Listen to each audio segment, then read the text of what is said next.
Welcome, HR professionals. In this, the last on our series on how to hold an effective performance conversation, we incorporate our understanding of personality difference, particularly as is explained through the everything DiSC model of personality, in order to fine-tune our process and make it a powerful conversation that promotes real change. Let's get started.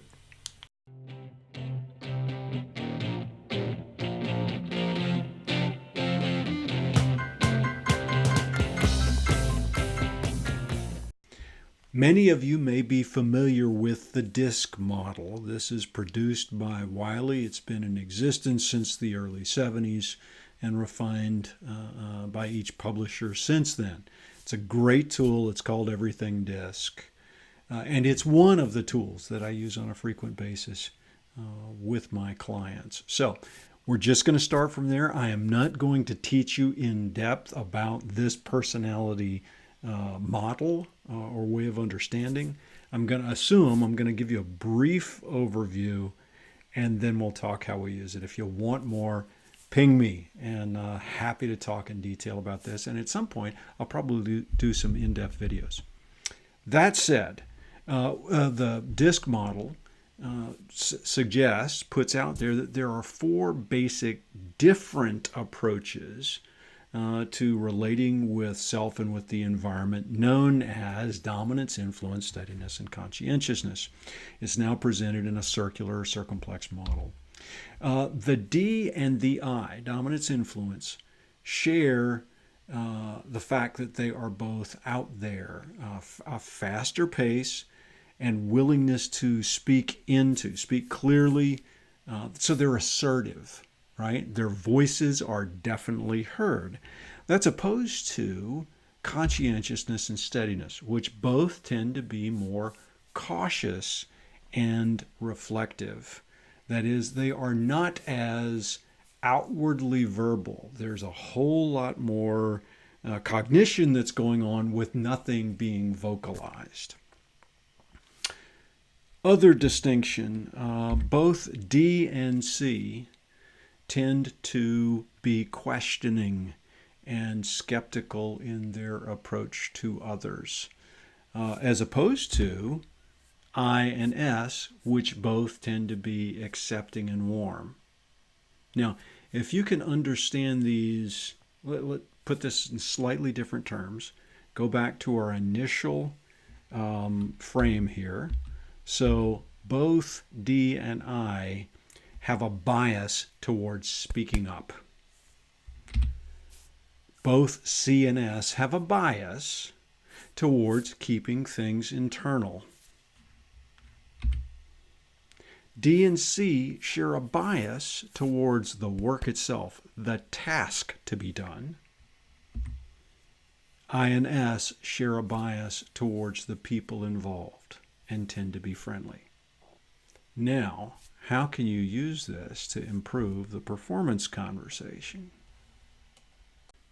So with that understanding, brief overview of what's important to the styles, let's take a look at the steps themselves and just ask ourselves, which of these steps will I, based upon my DiSC style, be more likely to avoid, rush through, or alter in a way that's not helpful?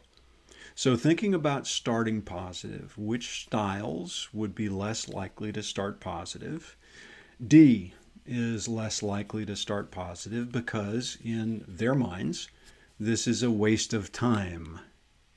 C also will think this is schmoozing. This just doesn't sound right or feel right. This is a performance issue and we need to get to the problem. So both D and C will tend to avoid starting positive. Number two, stating the performance issue. Remember, stating the performance issue is supposed to be quick, direct. This is where you first, in this conversation, kind of assert your power, the power position you have as their manager. You are holding them to account. So Remember here, the importance is to be clear and direct and straightforward.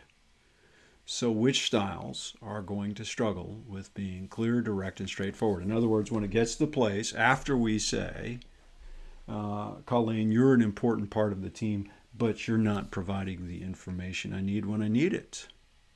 Who's going to struggle with that second part? Yeah, you're right. It's going to be I and S. I and S are both going to tend to over-talk this or to hem and haw it when it needs to be straightforward. Step number 3, understanding their perspective. If you recall, this is the place where we turn the conversation around and we start finding out the reasons why from the performer's perspective. This is questioning. And remember something like, hey, so Colleen, what's up with this? Why are we having this issue? Who's going to struggle with that? Well, the verbal types, the assertive types, D and I, will tend to speak more into it. And will remember I also said avoid telling them. Ask, listen, use silence.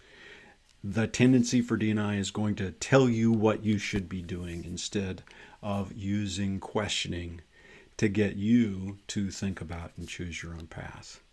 Step number 4, reviewing the standard. This is once again where once we have a clarity on what we think the drivers are for the performance issue, this is where we turn back to them and say, okay, so you just remember on our team, I always expect the documentation to be complete, Juan. Yes, the same folks who struggle with step 2, that is I and S, will struggle with the simplicity and clarity of drawing the line that is needed. Asking for a solution, yes, you guessed it, once again, our more verbal types, D and I, will have a hard time asking than being silent. Getting commitment is once again a place that I and S will struggle because, again, it's saying, I expect you to change. So a couple of questions with just that understanding of your style. What should you remember about yourself as you're going into this? Where are you uneasy, unclear, uncomfortable? Because you need to address this before you have the conversation with your employee. Secondly, what do you need to remember about them? Now, I just talked about DiSC and understanding that about yourself. Remember that D and I and S and C will tend to appreciate conversation that mirrors their own preferred style. So D will appreciate being direct and to the point. So if anything, if I'm working with another D, I'm going to go straight into it, even a little bit quicker. I is going to appreciate the friendly tone. S is going to appreciate comfort and understanding and a chance to slow it down and talk it through and think about it. C is going to appreciate details. Now, all of those pieces are kind of wrapped up already in the way the conversation is structured. You want to emphasize it a little bit more, what's important to that person based upon their style. Using these are what help you fine-tune your correction, your performance conversation based upon personality and make it even stronger.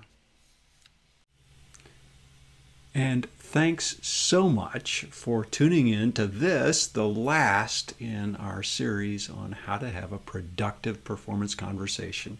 I've included the links to the other videos below. If you string these together, these make quite an effective training. So please show them to your people. Make it part of your lunch and learns so that your people get good, at least a little bit more comfortable and a little bit more skillful at this most important skill, how to have a productive performance conversation.